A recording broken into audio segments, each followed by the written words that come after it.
V-Guard presents कौन जीत रहा है, को पावर्ड बाय सेंसोडाइन एंड विमल। बोलो जुबां केसरी।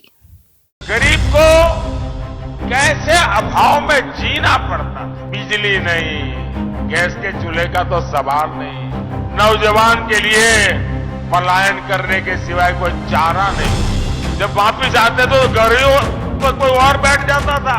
भाइयों बहनों, मोदी के संतुष्टिकरण, सेटिस्फैक्शन, संतोष वाला मॉडल ने ये स्थिति बदल दी है।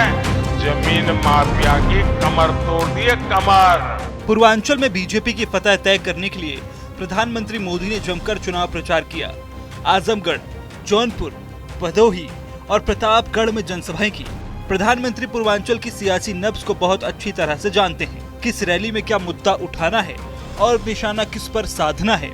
आजमगढ़ में पीएम के निशाने पर अखिलेश यादव और इंडी गठबंधन रहा और पीएम ने चोट भी उस वोट बैंक पर की जिस पर अखिलेश यादव सबसे ज्यादा भरोसा कर रहे हैं। सपा, कांग्रेस और इंडी गठबंधन वालों ने इनके साथ क्या किया? इन्होंने सीएए के नाम पर ऐसा झूठ का पहाड़ खड़ा कर दिया, ऐसा झूठ चलाया। सपा, कांग्रेस जैसे दलों ने यूपी सहित पूरे देश को दंगों की आग में झोंकने का भरपूर प्रयास किया। जौनपुर में बीजेपी की जीत सुनिश्चित करने के लिए गृह मंत्री अमित शाह ने पहले सारी सेटिंग कर दी थी। किस तरह धनंजय सिंह ने पहले पत्नी श्रीकला का बसपा से टिकट वापस करवाया, उसके बाद धनंजय सिंह का बीजेपी को समर्थन का ऐलान। गुरुवार को मौका पीएम की रैली का था तो प्रधानमंत्री ने यहाँ भी कांग्रेस और समाजवादी पार्टी की ओबीसी आरक्षण में सेंध लगाने की सियासी तैयारी का खुलासा कर दिया। सपा के शहजादे, उनके एक चाचा, वो तो राम मंदिर को कहते हैं बेकार है, बेकार। ये सपा के शहजादे काशी का मजाक उड़ाते हैं।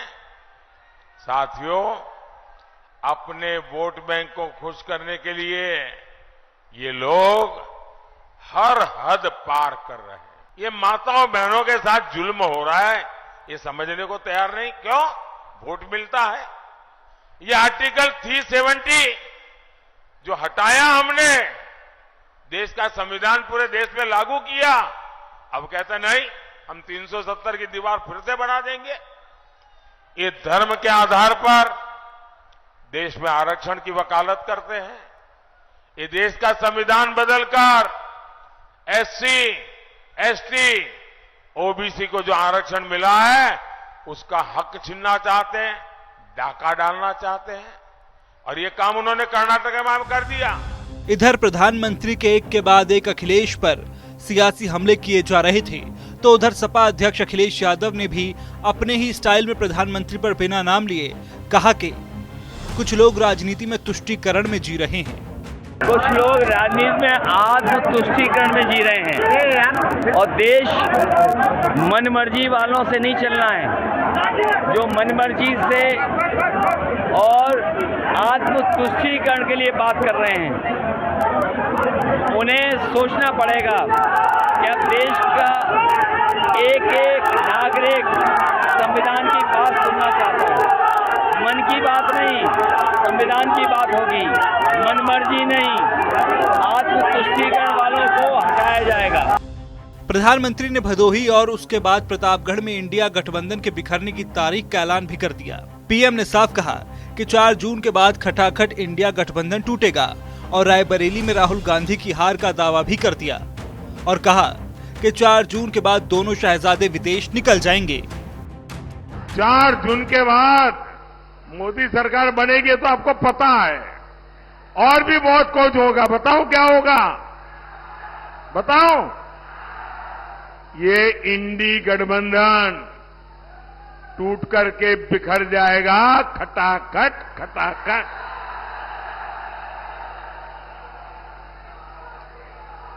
पराजय के बाद बलि के बकरे को खोजा जाएगा।